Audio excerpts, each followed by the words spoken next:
Bueno, pues le presentamos una entrevista con José Ignacio Paliza, presidente del Partido Revolucionario Moderno, ministro administrativo de la presidencia. Y para esta entrevista especial y simultánea nos conectamos con Telemicro Canal 5, Telemicro Internacional, Telecentro Canal 13, Digital 15 y más de 100 emisoras en todo el país. En esta entrevista, bueno, pues contará con la presencia de Laura Castellanos, Percio Maldonado, Geraldino González, Alberto Caminero, quienes vamos a entrevistar a usted en esta entrevista especial. Parece que en el día de ayer sonaron los tambores. Algunos piensan de la reelección, pero otros también dicen que es una campaña adelantada a 2 años.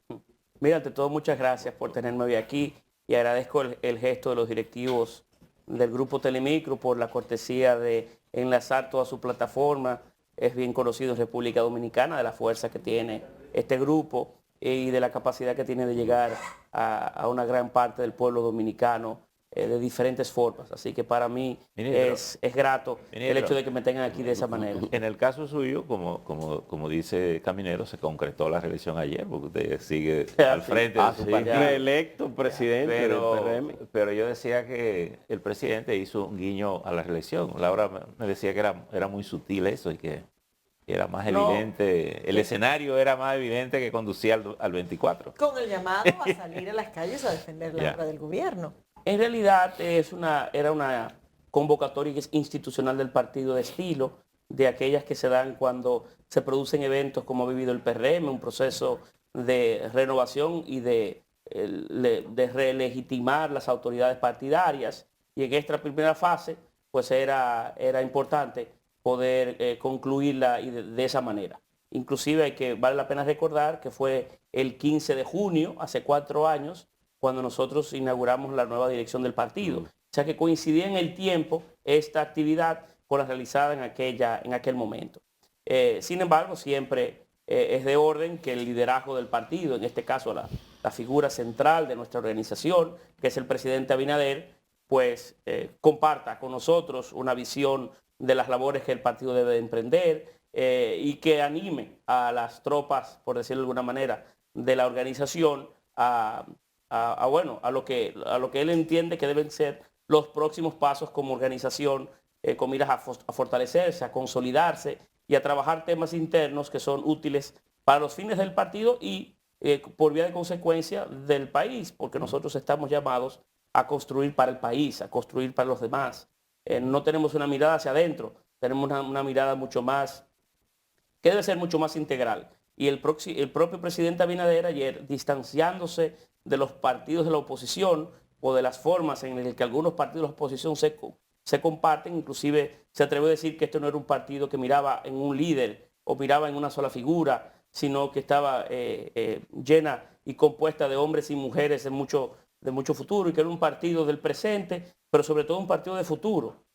Inclusive sus llamados no estaban vistos necesariamente con el fin de verse así, sino de proyectar la organización, la fortaleza de la organización Paliza. Y de la capacidad que tenemos nosotros de hacer cosas si de manera conjunta trabajamos para así lograrlo. Paliza, yo vi algo diferente en el día de ayer porque cuando el presidente Luis Abinader hablaba sobre la corrupción, sobre la impunidad en los pasados gobiernos, siempre se refería a los 8 años de gobierno de Danilo Medina.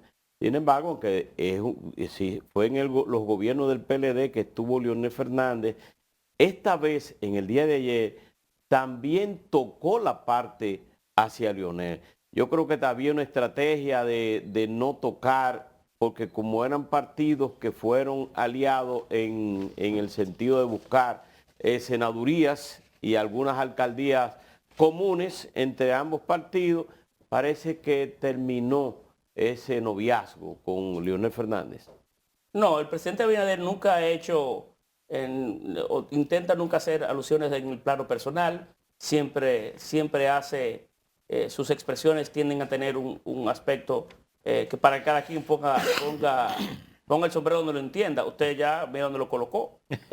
Sí, porque habló de los 16 años del PLD. Está como el grupo, Danilo tuvo 8. está como el grupo Farmosá que dijo, bueno señores, mi sombrero no aparece. Exacto. Entonces, pero el presidente tiende a ser, en ese, inclusive cuando es fuerte, cuando es duro, como el día de ayer, que lanzó algunas líneas verticales, frontales, tiende a ser elegante en ese aspecto. Pero la verdad es que la oposición dominicana hoy es el PLD de dos colores. No hay forma de distanciarse uno de otro. Y bueno, tienen muchas similitudes. Ministro, porque la historia O sea, los acompaña. la fuerza del pueblo y el PLD usted lo está dando como PLDista de diferentes colores. Bueno, es que vienen de una misma historia muy reciente y de una forma de ser muy similares en algunos aspectos. Algo así como el PRM y el PRD. Es difícil contrastarse, distanciarse. Ministro, a propósito de que ayer coincidió que las críticas... No, porque en el caso del PRD y del PRM, aunque sí guarda cierta, vale, ¿verdad? La cercanía que usted ha querido cierto indicar, perfil. pero hubo algo distinto, y es que las figuras, parte de las figuras centrales, que fueron los que movieron el PRM y construyeron el PRM, eran distintas a las tradicionales del viejo PRD, y también, por tanto, sus formas. Por eso hizo que el PRM, en parte, tuviera la oportunidad de que en poco tiempo pudiera alcanzar el poder, a diferencias del PRM, del PRD, perdón, que siempre tuvo luchas internas y situaciones que hemos logrado superar en el tiempo en la nueva casa. Ministro, ayer el presidente Luis Abinader dijo que no miraran hacia atrás, que se acabó el asunto de la impunidad y la corrupción. Uno de los funcionarios de su gobierno hizo una denuncia muy grave y dijo que en La Victoria se pagaban 7 millones semanales al encargado de seguridad. La Procuradora General de la República no le hizo caso, ni siquiera se refirió de lleno al tema, pero tampoco ningún funcionario. Entonces yo le pregunto, ¿no es impunidad y corrupción que eso lo denuncie un miembro del gobierno? No, lo que es impunidad y corrupción es que habiendo denuncias, como se sucedía en el pasado, no hubo un solo perseguido, no hubo un solo funcionario público, un solo político, una sola justicia hecha. Pero esta está en el modelo del pasado, la visión del pasado de la vieja política era borrón y cuenta nueva, cada día, todos los días, sin descanso. Se está investigando sin descanso. Nosotros hemos operado de una forma diferente. La primera acción del presidente Abinader fue designar un Ministerio Público Independiente, donde hay toda la objetividad en la relación del gobierno con ellos, con esa estructura. Y hay un nivel de respeto tal que no hay, de ninguna manera intercedemos nosotros o participamos nosotros en las acciones de ellos. Eso es un tema, evidentemente, del Ministerio Público. Inclusive las cárceles hoy están en manos del Ministerio Público. ¿El Ministerio Público en no haber investigado eso? Ellos han sido hasta el momento, en mi opinión, en su labor, muy responsables. Y entiendo que en este caso también lo serán. Pero nosotros no nos involucramos en sus acciones y así podemos permitirles a ellos, al Ministerio Público, a la Procuraduría General de la República, poder actuar sin ninguna presión o sin ningún elemento que pueda distorsionar el buen momento que vive la consolidación de la independencia de un órgano como tal, que creo que es algo que todos celebramos y que todos queremos que vaya más. Ministro. Y que se pueda permear inclusive hacia abajo esa objetividad y esa independencia que debe tener un órgano tan fundamental de la acción del Estado como es la de perseguir la justicia. Ha traído un nivel de controversia importante la actuación del Ministerio Público la semana pasada en el caso de Jean Alain Rodríguez, donde primero se dijo que era un allanamiento, luego el Ministerio Público aclaró que fue una incautación de varios bienes inmuebles, incluyendo una oficina en la cual opera el Consejo de Defensa de Jean Alain Rodríguez. Y eso ha traído una serie de preocupaciones desde el punto de vista de la confidencialidad de los intercambios de los imputados y sus abogados. ¿Cuál es la posición del gobierno con relación a esa situación y al debate en torno a si es una medida que viola el debido proceso? No, lo que quisiera quizás referirme es la expresión de la barra de la defensa del del señor Rodríguez, en el sentido de que han intentado involucrar a mí directamente en esas acciones. Y debo yo expresar aquí, lo diré públicamente, es un desahogo personal que a mí en lo personal me molestó, porque no puedo estar más distante de esos procesos. Inclusive no lo sigo ni en los medios. Y creo que no es elegante de su parte ni tampoco inteligente hacer de esto un caso político, porque en realidad no lo es. Nosotros, vuelvo a repetir, no nos involucramos de forma directa ni indirecta en ningún tema vinculado a la justicia. Pero Valcárcel dijo que el presidente de la República era responsable de eso, y Paliza, sí. Que me inclusive dijo que yo era Pablo Picapiedra o algo por el estilo. Que por cierto tengo una similitud con Pablo Picapiedra. ¿Y por qué razón? Pablo, ¿Por qué razón? O Pedro, no sé. Pedro Picapiedra. No, con Pablo. Con Pablo. ¿Por qué razón? Porque no es la primera vez que me lo dice. No es la primera vez que me lo dice. Y debo decir que esa parte particular no me molestó. Pero esto es un tema demasiado serio para tratarlo de una forma que no lo sea. Ministro. Y a mí en el caso particular de este tema, debo ser honesto, no me agradó, porque no puedo estar más distante de esos temas y lo estaré siempre, Ministro, porque no es mi estilo. ¿Y por qué le atribuye eso la defensa? No lo sé. Ministro, a mí me gustaría ir al punto de ayer, al escenario de ayer, porque vamos camino a 2 años del gobierno. Estamos en junio, finales, viene julio, agosto, 2 años. Y ayer las críticas desde el gobierno a la oposición y de la oposición al gobierno, pues marca una ruta, y obviamente la ruta del 24. Y le quería preguntar, el gobierno, ¿cómo se ve a sí mismo, casi cumpliendo 2 años, con muchos de estos temas que estamos abordando aquí, el problema de la lucha contra la corrupción, el tema de la economía, los problemas de la inseguridad, problemas sociales? ¿Cómo se ve el gobierno? Bueno, una muy buena pregunta. Al cumplir 2 años. Es una muy buena pregunta. Y yo no soy el gobierno por sí solo. Bueno. Pero a nosotros nos ha tocado gobernar en un tiempo muy particular, muy especial, en donde las urgencias de una crisis que nos ha tocado lidiar, no solamente desde el punto de vista sanitario, sino los efectos económicos de ella y posteriormente de una guerra a distancia. Mucha gente dice, pero bueno, ¿y qué tiene que ver la economía dominicana con lo que pasa en Ucrania? ¿Dónde queda Ucrania? Bueno, es que Ucrania solamente, por poner un ejemplo, es el 4º mayor productor del país del mundo. Es uno de los principales graneros del mundo. Exporta 70 millones de toneladas al año. Entre Rusia y Ucrania son de los mayores productores de acero del mundo. Entonces, lo que pasa ya en una esquina del mundo tiene impacto en todo el resto del globo, ¿verdad? Es un mundo que es cada vez más plano. Y nos ha tocado a lidiar con todas esas realidades y creo que hemos tocado o hemos logrado obtener una buena calificación y creo que el mundo ha ido reconociendo la resiliencia del pueblo dominicano, su fortaleza y la capacidad que tenía el gobierno de unirnos a todos para poder tirar hacia adelante. Somos referentes en materia de turismo, somos referentes en materia de la misma pandemia, hemos logrado crecer por encima del promedio de nuestros iguales, tenemos reservas hoy en el Banco Central como nunca, tenemos recursos, o nuestra prima se ha mantenido estable hacia tomar valor la moneda dominicana. Somos en muchos aspectos un país en el que el mundo en la región puede hoy verse, o puede intentar estudiar el caso dominicano. Sin embargo, ha sido todo un reto. Ministro, si yo le menciono los nombres, por ejemplo, de Periónic Lebrón, Yeleni Méndez Félix, José Félix Félix, Sandra Castillo, son nombres de gente que vinieron aquí a este canal. Gente que tiene más de 1 año y medio que no reciben los medicamentos de alto costo porque nunca lo tienen en el Ministerio de Salud. Dicen ellos, alegan ellos, que el programa de medicamentos de alto costo ha provocado la muerte de personas, entre ellos la niña Yeleni Méndez Félix en Barahona. ¿Qué ha pasado con ese programa que ustedes, evidentemente por lo que dice esa gente que viene aquí a hacer las denuncias, lo han dejado caer?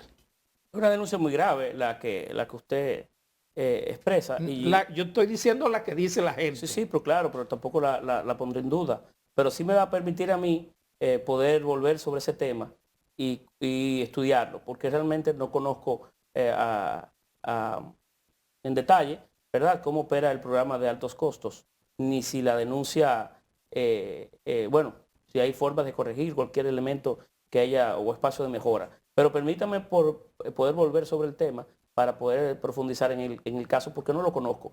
No conozco, aun cuando tengo una función dentro del gobierno, no conozco los detalles de todo lo que pasa en cada uno de los estamentos gubernamentales. Pero permítame en este caso, por la importancia que tiene. 3.500 millones de pesos originalmente. ¿Es que los fondos no llegan o qué es lo que ha pasado? No, pero permítame volver sobre ese caso. Sé que es muy importante, que para muchos dominicanos y dominicanas tiende esa función a ser una muy delicada, y quisiera tener todas las herramientas en mi mano para poder responderla con propiedad. No quisiera decir una cosa por otra, ni tampoco darlo por sentado, como tampoco defenderlo. Quisiera profundizar para poder tener una visión más acabada. Permítame volver al evento de ayer domingo, porque aunque el presidente de la República fue muy duro con algunos partidos de oposición, hubo otros que fueron invitados al evento. Y quisiera saber si eso significa que esas son alianzas en proceso de construcción para fines de las elecciones del 2024. Entre ellos, por ejemplo, el Partido Reformista, y no ha tenido alianzas formales con el PRM, por lo menos no las tuvo en el 2020, sin embargo, tuvo varios representantes ahí apoyando este acto del PRM. Bueno, es atesoro, ¿verdad?, el hecho de que esas organizaciones políticas hayan tenido el espacio, el tiempo de acompañarnos. Más de 20 organizaciones políticas ayer lo hicieron así, pero debo ser honesto y decir que esas organizaciones tenemos relaciones diferentes con muchas de ellas. Hay algunos que son nuestros aliados, hay otros con quienes hemos tenido conversaciones a través del tiempo, hay algunos que han sido nuestros amigos históricos. El propio Partido Reformista, en una oportunidad en el 2016, tuvimos una alianza con ellos, inclusive en el momento más difícil de la historia partidaria del PRM, cuando surgíamos, recibimos el aliento y el apoyo de ellos. Para nosotros significa mucho esa relación de amistad que hemos tenido históricamente. Pero la presencia de cada organización ahí está llamado dentro de un acto institucional como fue este, y de los protocolos que se rigen usualmente cuando se dan eventos de esta naturaleza. Sé que muy bien usted quería hacer el contraste entre un evento anunciado por la oposición hace 2 o 3 semanas, donde creo que un partido político apoyó la conformación de un conglomerado de oposición, y quizás quisiera hacer la diferenciación o la comparación. No, pero nosotros no quisiéramos entrar, no, pero sé que la curiosidad viene por eso. Pero no quisiéramos entrar en esa ponderación, porque no sería justo de mi parte con las organizaciones, ni estamos en el momento para nosotros. No estamos en campaña y no estamos en el momento para eso. ¿Un mero ejercicio de cortesía? Sí, partidario. Un ejercicio de cortesía. Paliza, en el caso de los 2 años de gobierno, que se estila. De 2 años de gobierno, hemos visto a un partido revolucionario moderno un poco rezagado, un poco sin hacer actividad política partidaria. No se ha constituido un PRM en defensa del gobierno.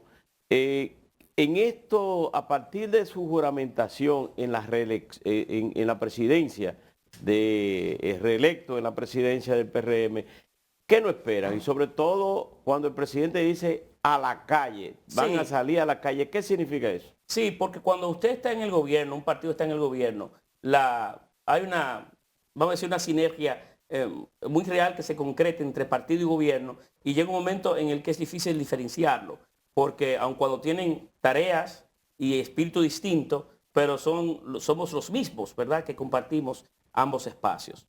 Y estamos muy concentrados en estos primeros 2 años en salir de la crisis que originalmente hablábamos, y de la necesidad de organizar y enderezar un poco el Estado, y de hacer cosas que tradicionalmente o históricamente habíamos prometido, ofertado al electorado.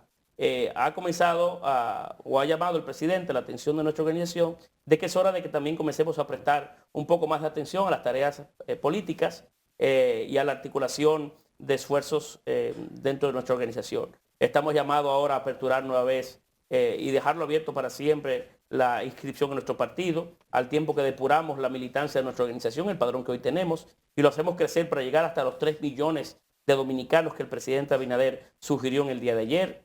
y también en la culminación del proceso convencional que llevamos a cabo. La mayor parte del territorio de nuestra militancia y dirección parece estar en condiciones de construir los consensos que nos permitan a nosotros tener un proceso de renovación partidaria pactados en gran parte del territorio. Eso habla también de la madurez de la dirección del partido y de la militancia del partido en sentido general. Estamos volviendo hacia un proceso de mejorar nuestra imagen corporativa como partido, de aperturar locales en todo el territorio nacional, y todo el andamiaje que se estila en las organizaciones como la de nosotros, que somos organizadores sociales y que tienen también una labor ajena o distinta a y la incorporación de dirigentes PRMistas que han estado protestando y que han querido que los reincorporen o lo incorporen al tren gubernamental. ¿Se va a producir algunos nombramientos? Porque tenemos que seguir fortaleciendo la relación partido-gobierno, y hay muchos compañeros y compañeras del partido que aún no han ingresado al gobierno a poder prestar un servicio, una labor que les permita también ser parte de los esfuerzos que impulsamos desde el cambio. Hay que saber que la labor política es una muy sacrificada, a muchos quizás no lo entiendan, es más que un empleo lo que solicitan algunos compañeros, es que uno dedica a esto demasiado tiempo, a veces de los pocos recursos que uno tiene, pone en riesgo las cosas que son más importantes para uno, como su familia. Y cuando logramos la meta, cuando alcanzamos la meta, queremos también hacer orgulloso a ellos y ser parte de algo importante. Y por eso nosotros no descansaremos hasta el último día para que la mayor parte de compañeros y compañeras del PRM puedan tener un espacio en este gobierno que construyeron. Este es el gobierno del PRM. Ministro, los líderes de oposición han achacado al gobierno el haberle dado la espalda al sector. Todo lo que ellos no hicieron en 20 años, no lo quieren achacar a nosotros para que en año y medio, en el medio de una crisis, pues nosotros lo vamos a materializar. Yo no le he hecho la pregunta.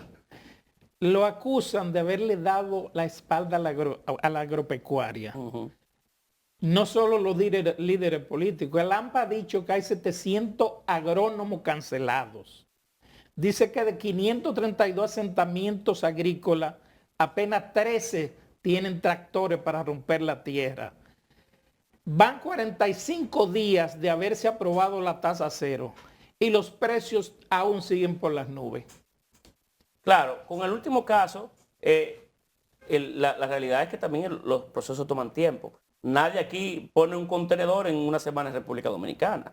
Cuando usted va a comprar o importar un bien específico, sobre todo en el medio de las dificultades logísticas que hay hoy, que atraviesan e impactan a los principales mercados, es evidente que toma algo de tiempo. Sin embargo, también yo he reconocido, he escuchado a muchos gremios, a muchas organizaciones, inclusive hace pocas semanas, en el marco del inicio de la cosecha del arroz y de otros rubros, cuando otras asociaciones hacían lo contrario y felicitaban abiertamente la gestión del presidente Abinader. Nunca antes había dado más apoyo económico y financiero al sector agrícola a tasa cero.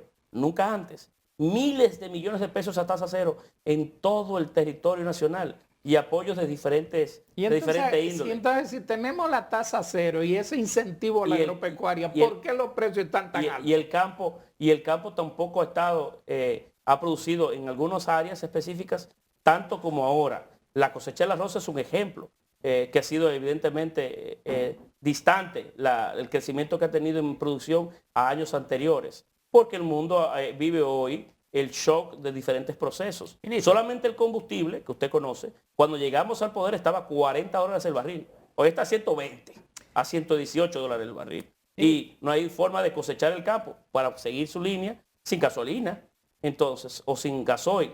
Vivimos en tiempos evidentemente apremiantes, pero el gobierno ha hecho todo cuanto está a su alcance para disminuirlo, inclusive con el tema de los combustibles, de subsidiar semana tras semana con más de 1.000 millones de pesos para que el costo o el aumento del costo de los combustibles no vaya a la costilla de cada dominicano y dominicana. Es más, hoy el combustible en República Dominicana está más barato que en los propios mercados emisores de combustible, como los Estados Unidos. Hay que también reconocer el esfuerzo que ha hecho el gobierno dominicano para mitigar en tiempos como estos las alzas internacionales de los precios. ¿Va a continuar ese subsidio a los combustibles a pesar de que ya se pasó la frontera de los $115? El gobierno irá siguiendo todo cuanto esté a su alcance para mitigar los efectos de esta crisis. que es evidente que tiene algún tiempo de duración más y que esperamos, ojalá, de acuerdo a las proyecciones que tienen los organismos internacionales, expertos en la materia, que pueda ir cediendo en la medida que avance el año. Pero el gobierno siempre estará presto a dar una mano amiga en todo cuanto está a su alcance para mitigar esos efectos, como lo ha venido haciendo. Como por ejemplo, también hemos subsidiado el propio arroz para que no aumente de precio. Y así otros esfuerzos, porque el gobierno está para eso. El gobierno está para, como un hermano mayor, dar una mano posible a sus iguales cuando así lo necesite. Ministro, a propósito de estas observaciones sobre los precios, los altos costos, las dificultades que usted ha descrito con los conflictos internacionales, la pandemia, que ha sido una perturbación planetaria importante para todos, y esto ha llevado a muchos organismos internacionales incluso a advertir a los países de la necesidad de tener una estructura productiva local fuerte, importante. Con todas estas experiencias que hemos tenido, ¿tiene el gobierno algún plan estratégico para fortalecer la industria y la producción agropecuaria, alimentaria, la seguridad alimentaria del país? Sí, lo cierto es que la pandemia ha cambiado un poco la matriz del pensamiento que se había dado a nivel de los principales centros de pensamiento del mundo, en donde el nacionalismo de repente le ha dado un golpe fuerte al transnacionalismo, a la solidaridad internacional, porque cada país, en la medida en la que se ha habido de frente con una realidad como esta, ha intentado defender sus intereses por encima de cualquier otra lógica, a veces inclusive rompiendo la propia lógica de las cosas. Y en este caso obliga a que República Dominicana, así como lo ha dicho el presidente Abinader, busque formas de tener la capacidad de satisfacer un sinnúmero de aspectos que de presentarse una vez estemos en mejores condiciones. Tenemos que poner el país a producir más, a producir nuestro campo más. Tenemos también que buscar alianzas en materia de tecnología, sobre todo tecnología médica o farmacéutica, para poder producir nosotros algunos insumos especializados, como el tema de las propias vacunas. Bueno, puede inclusive, se ha logrado hasta pensar que en el marco de la Alianza por la Democracia o en desarrollo, alianza el acuerdo con los países de Centroamérica. De Panamá y Costa Rica especialmente. La posibilidad de constituir, y ahora Ecuador, de construir las sinergias que nos permitan a nosotros ser más dinámicos en esas soluciones. Y sí, tiene usted razón, la pandemia nos ha puesto a nosotros hoy al mundo de patas arriba y nos ha obligado a nosotros a comenzar a pensar de una forma diferente, porque es verdad que el mundo, aún en el mundo en el que vivimos, tiene retos que nos obliga a pensar un poco más en cada uno de nosotros. Hay un tema que quiero unir con eso, que es el tema de la tecnología, y que la pandemia también nos empujó a hacer un uso intensivo. Ayer el Banco Central dio unas estadísticas de la intensidad del uso de la tecnología en el sistema bancario nacional. El gobierno ha hablado de la digitalización del país, ha hablado de tasa de cero burocracia, cero, sí. De burocracia cero, que es un proceso de modernizar el país. ¿En qué están esos planes? Mire, participé esta semana en un encuentro interesante en donde se espera que, de acuerdo al cronograma que nos hemos dado, para el mes de septiembre estemos lanzando la plataforma Burocracia Cero, Gobierno Eficiente.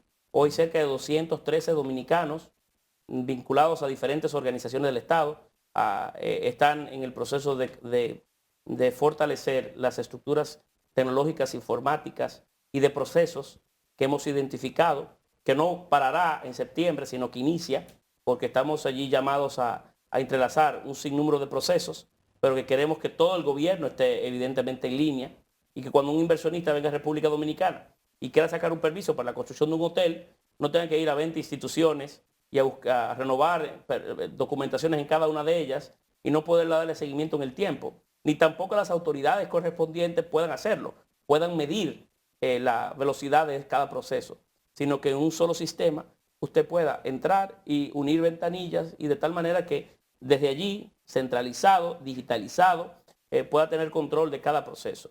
Y eso va a pasar no solamente en construcción, que es el más emblemático por ser un país turístico, sino también pasará en la DGMAPS, pasará en inmigración, pasará en todas las entidades donde haya un proceso de esta naturaleza y va a mejorar sin dudas el servicio del cliente y la experiencia del cliente, Paliza. en este caso los dominicanos en sentido general, pero también de actores internacionales en su vinculación con el gobierno. Hay una- Eliminará corrupción, eliminará burocracia, lo hará más eficiente, tendrá ahorros de diferentes naturalezas, se eliminará el papel en casi todos y cada uno de esas instituciones gubernamentales, claro, en la articulación de esos procesos. Y podemos tener nosotros sentarnos desde una oficina en cualquier parte del mundo y un gabinete, por ejemplo, de inversión, poderle dar seguimiento a la iniciativa de Alberto Caminero SRL, que ha depositado una documentación y que de repente está paralizada en medio ambiente. Entonces vamos a poder decir, medio ambiente, ¿qué le pasa a Alberto Caminero? Ministro. Y vamos a poder tener esa trazabilidad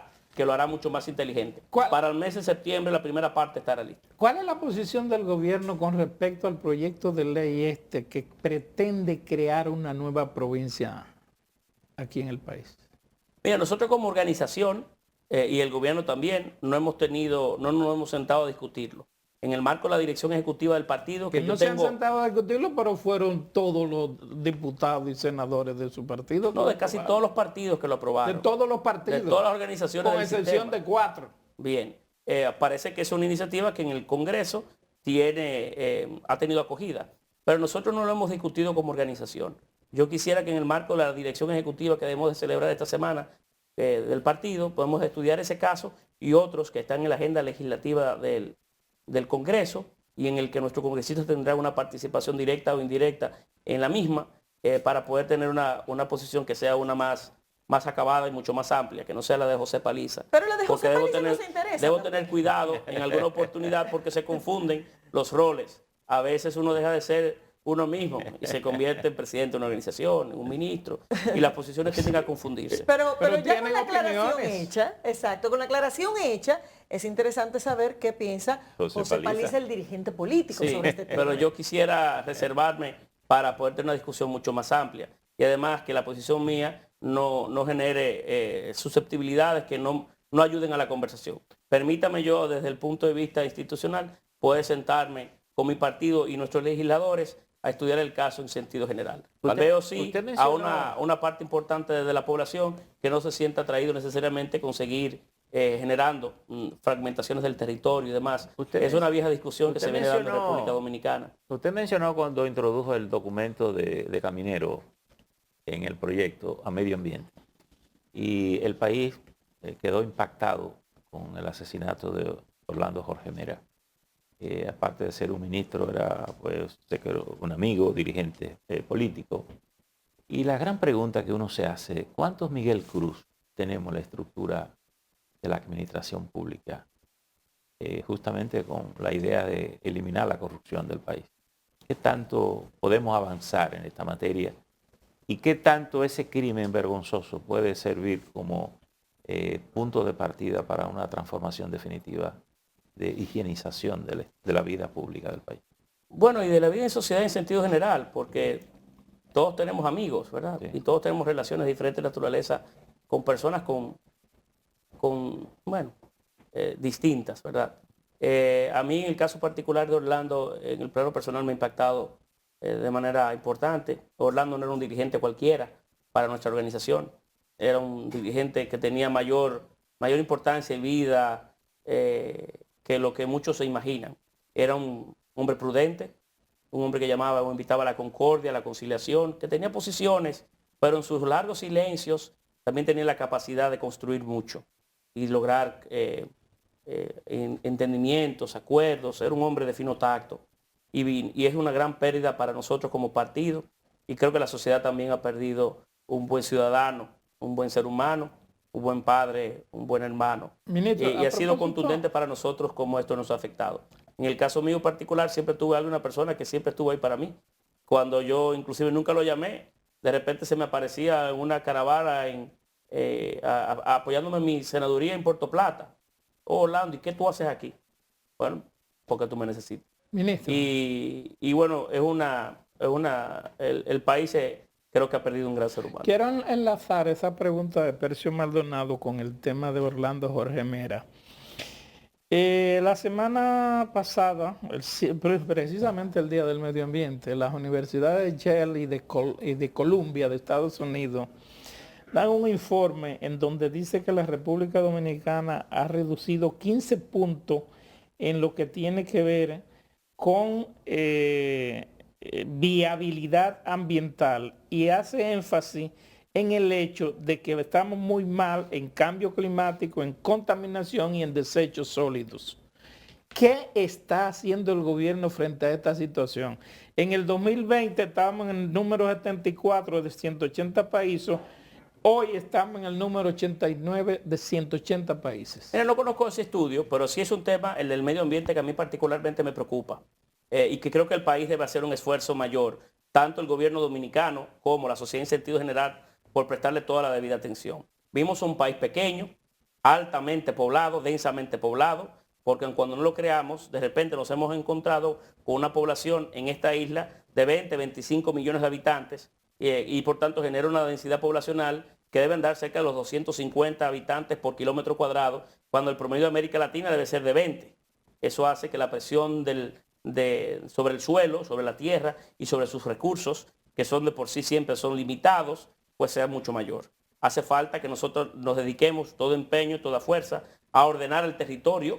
Es una ley que está pendiente en el Congreso de mucha importancia, la de ordenamiento territorial, quizás de la de más importancia que pueda tener, que pueda estar cursando en el Congreso Nacional hoy, y que nosotros tenemos que hacer, poner toda energía para sacar esa ley de allí y otras que también están pendientes.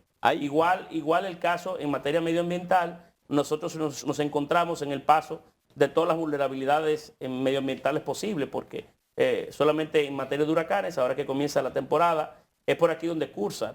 Y somos de los países en donde el impacto de los grandes emisores de contaminación, pues de alguna manera u otra nos afecta a nosotros, que somos un país. Pero el hecho de que ellos mencionan los temas, por ejemplo, de cambio climático, contaminación ambiental y el manejo de los residuos sólidos, aún teniendo una nueva ley, el cambio climático, indica que estamos haciendo poco. El cambio climático es producto de lo que mencionaba anteriormente.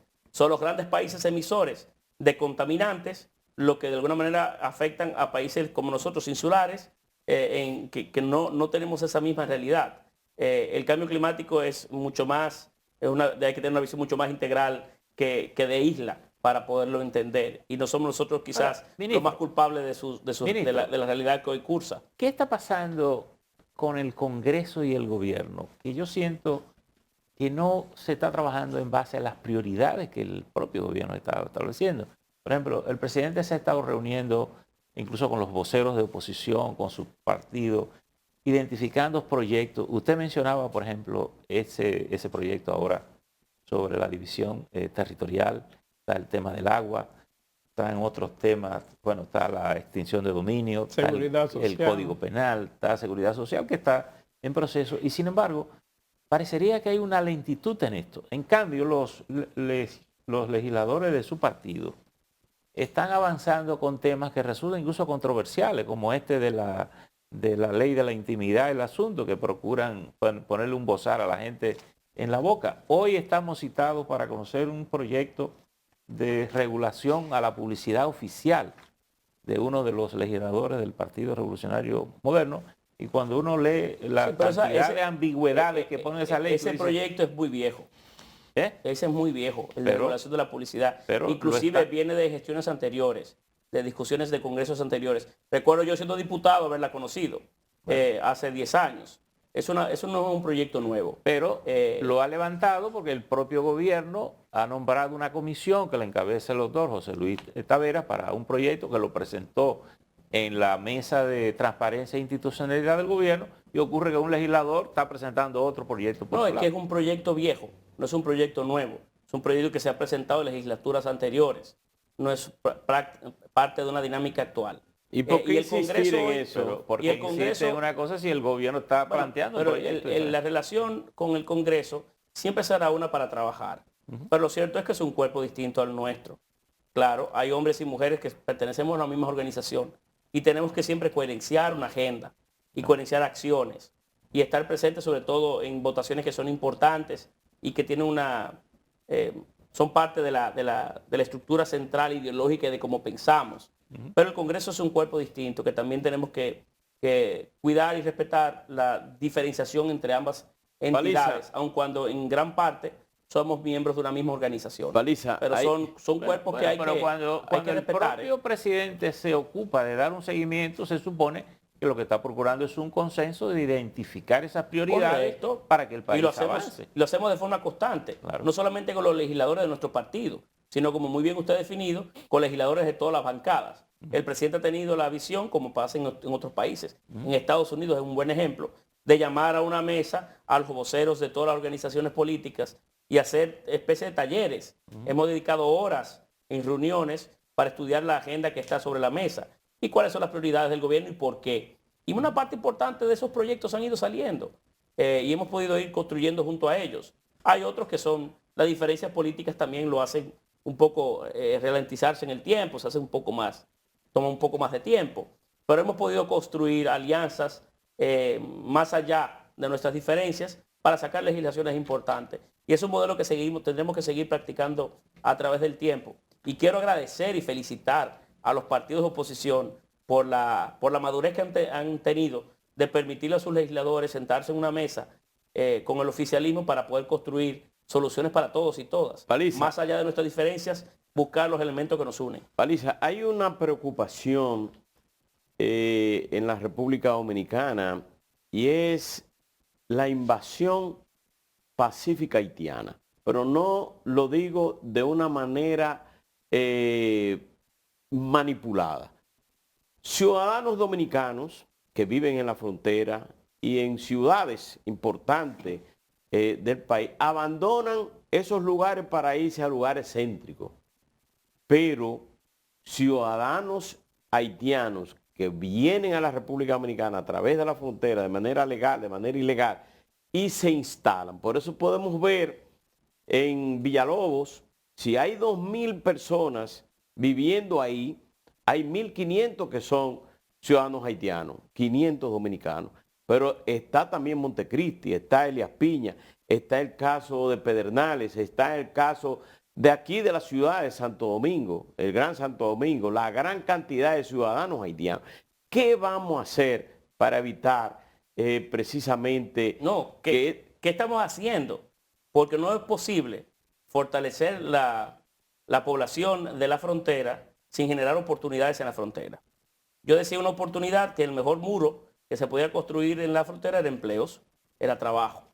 Y el gobierno dominicano nunca había prestado más atención a la frontera que hoy. Y gran parte de la energía que estamos poniendo es para que, por ejemplo, en Pedernales se construya un gran conglomerado de empresas turísticas de tal manera que se puedan generar ahí empleos que nunca se habían visto en Pedernales y en toda la región sur. O Manzanillo, que ya se han licitado las 2 terminales de generación eléctrica a gas natural de 800 megas y se está en el proceso también de levantar un parque industrial, un muelle y industrias de diferentes naturalezas como los astilleros. Esas 2 enclaves fuertes en el norte y en el sur son parte de esa visión de desarrollo integral en la frontera que hará fortalecer y hará ver a los mercados inclusive hacia la frontera.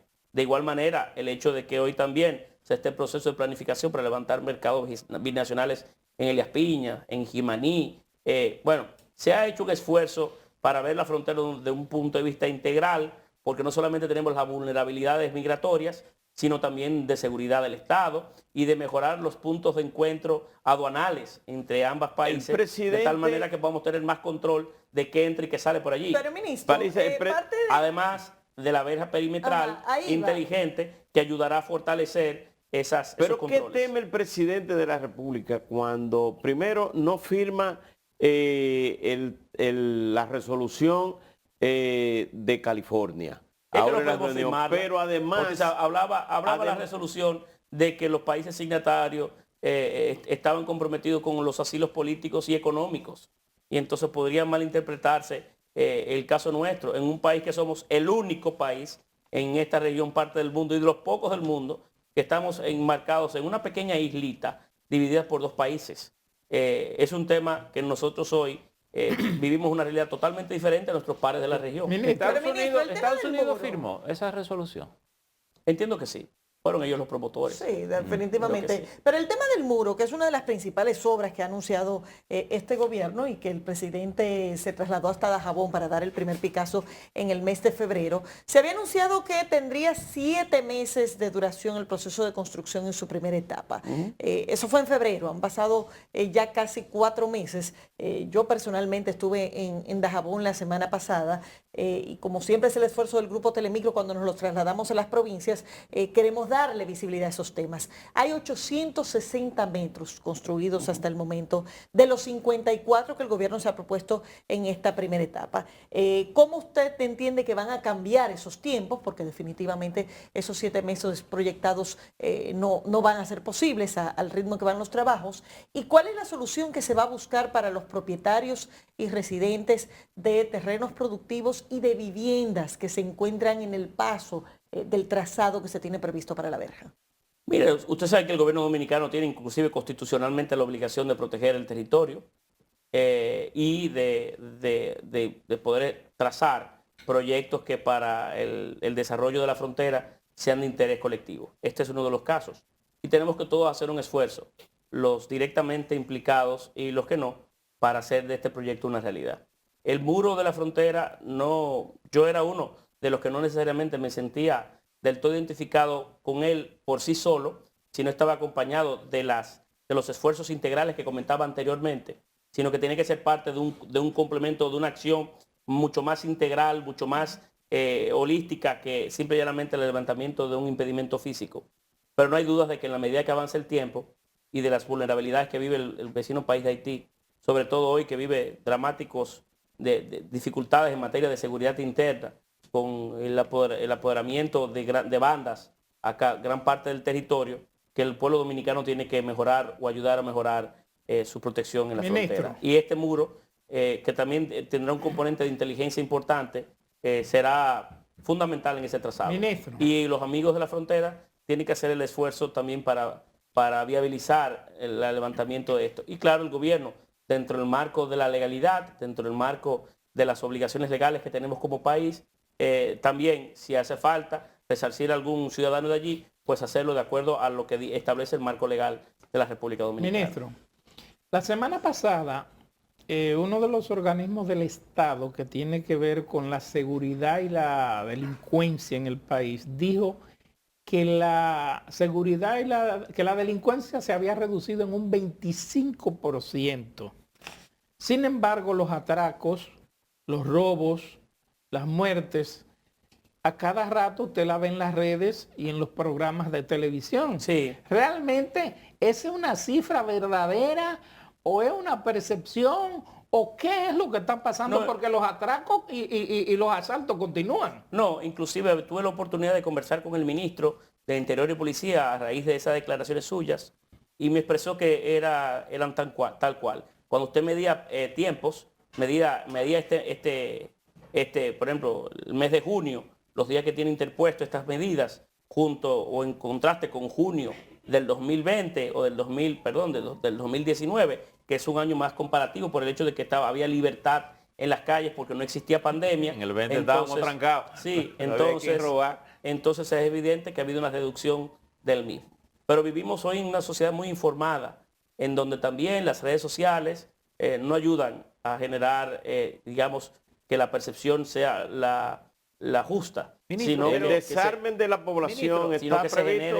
que se generen, Pero usted le preguntó entonces al ministro porque no creía en el informe. No, le pregunté porque como soy una persona que usualmente soy cuestionado, como usted ha hecho en el día de hoy, siempre quise tener poder gozar del mayor nivel de información específica para no hablar tonterías. Pero a propósito de la inquietud de Geraldino, parecería que el procedimiento en que se calcula la reducción de Ayer estaba yo leyendo una noticia, muy preocupado con ella, y estoy leyendo la noticia en un periódico de circulación, importante el medio de circulación, no era el Nuevo Diario, pero no tan importante como el Nuevo Diario, y entonces leyendo yo muy preocupado, en la última línea decía que era en Osaka, México.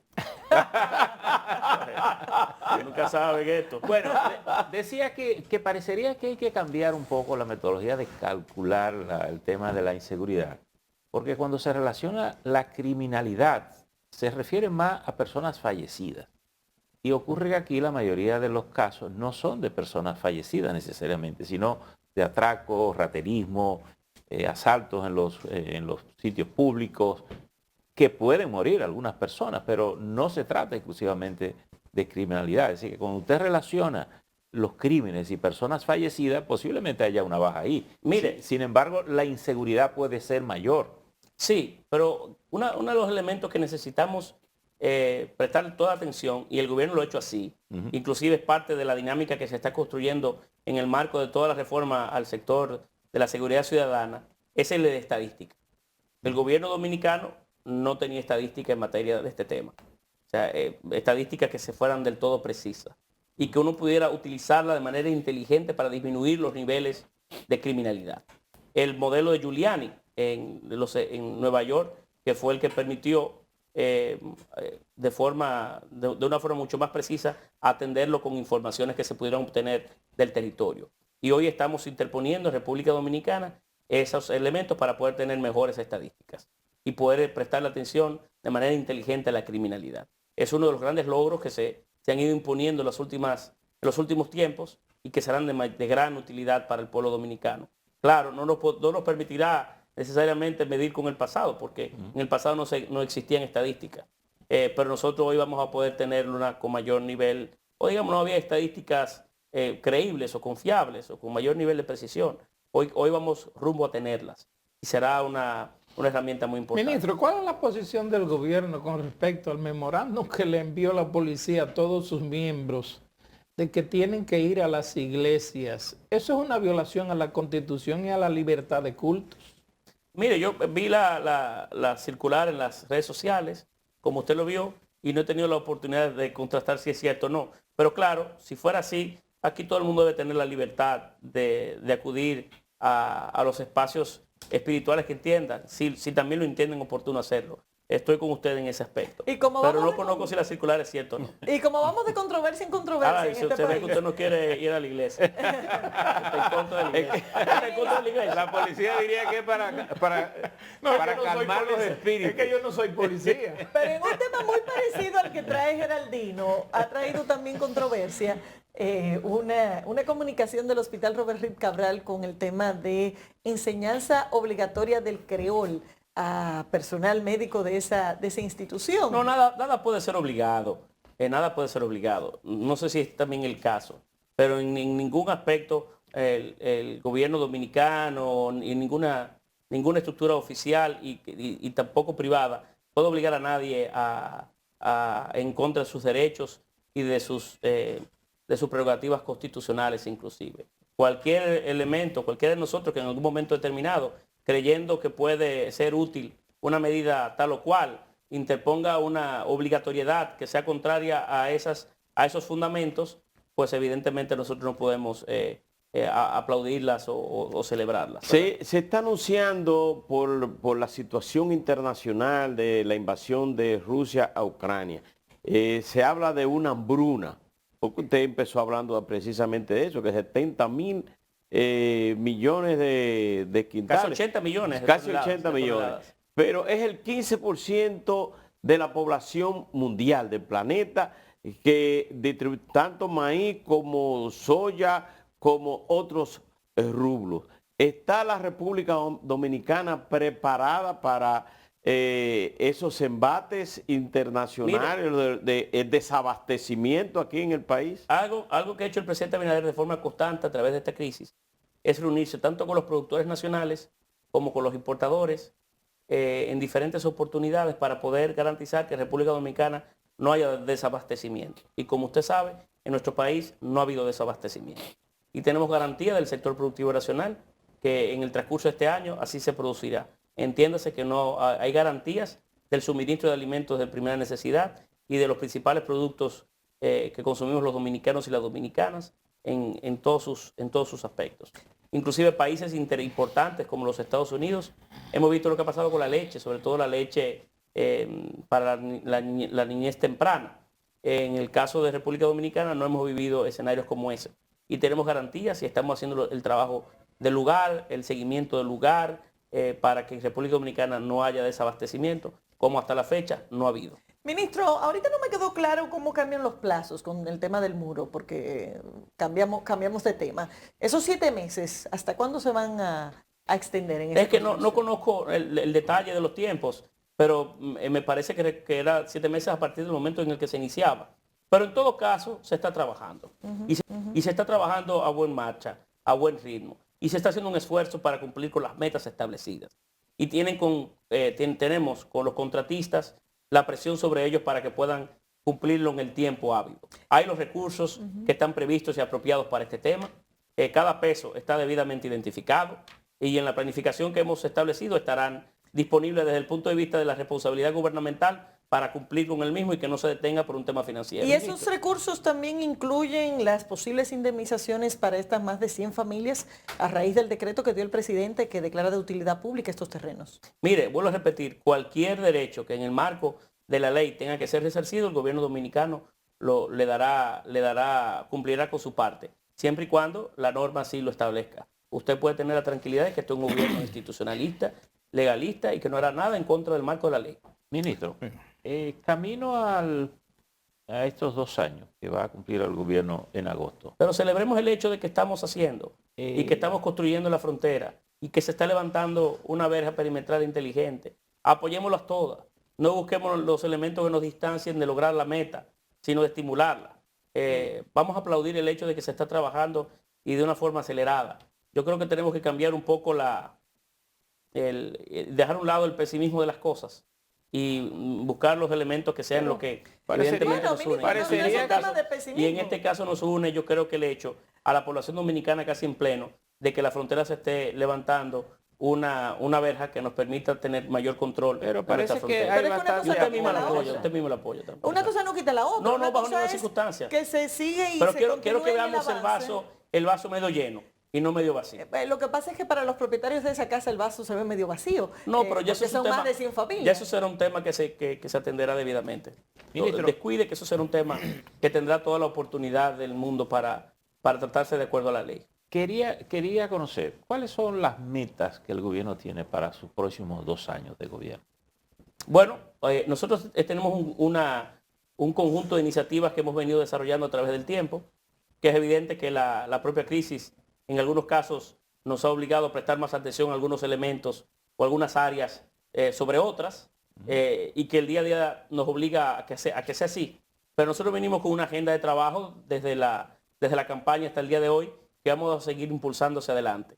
¿Pudieran identificarse específicamente algunas hay algunas que se han venido de esas metas que grandes que ustedes conocen para el país? Desde el punto de vista del levantamiento de obras físicas, que son la que al pueblo dominicano tradicionalmente le ha gustado también medir cómo va un gobierno, algunas de las cuales están en proceso acelerado de importante desarrollo concluirse en este año.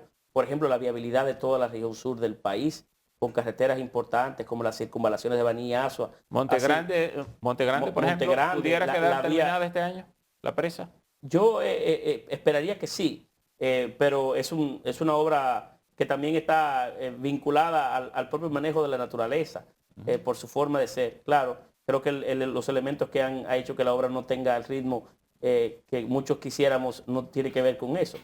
Pero como esos hay muchos proyectos en todo el territorio nacional y venimos con la intención nuestra es acometer la promesa de cambio que le prometimos al pueblo dominicano y que nosotros vamos a poder, al culmino de estos 4 años, intentar demostrar un antes y un después y hacerle entender al pueblo dominicano que se puede hacer política de manera responsable. Muchísimas gracias.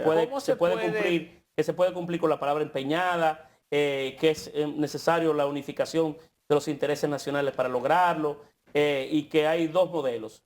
La vieja política, que ya conocimos durante 20 años, y la posibilidad de construir nuevas formas. ¿Cómo se puede pensar Pedernales, por ejemplo, de aquí a 2 años? Yo quisiera ver a Pedernales de aquí a 2 años como un proyecto en proceso de ejecución y con algunas cosas que mostrar. Ya en apenas meses, quizás creo que para finales del año próximo tendríamos una terminal de cruceros en pleno funcionamiento, que se ha iniciado sus trabajos y que va a inyectar con 600, 700 mil pasajeros al año en esa zona del país. Solamente ese elemento cambiará definitivamente a Pedernales y toda la región sur del país. Solo el hecho de tener ahí a 5 o 6 empresas de cruceros internacionales, como hoy pasa en Puerto Plata, atracando en Cabo Rojo, generará dinámicas nunca antes vistas en la región sur del país. Y 10 hoteles Sí, pero solamente con la terminal de cruceros que se dio el primer Picasso y que se puso en manos de un grupo internacional que ya ha tenido experiencia y que ha demostrado en Puerto Plata ser exitoso, pues evidentemente eso cambiará para siempre la matriz de la región sur del país. Muchísimas gracias, ministro. Gracias por estar con nosotros. Gracias a ustedes. Laura. Bueno, fue la Caminero. entrevista Gracias, con ministro. José Ignacio Paliza, presidente del Partido Revolucionario Moderno, ministro administrativo de la presidencia. Estuvimos en esta entrevista Laura Castellanos, Percio Maldonado, Geraldino González, Alberto Caminero.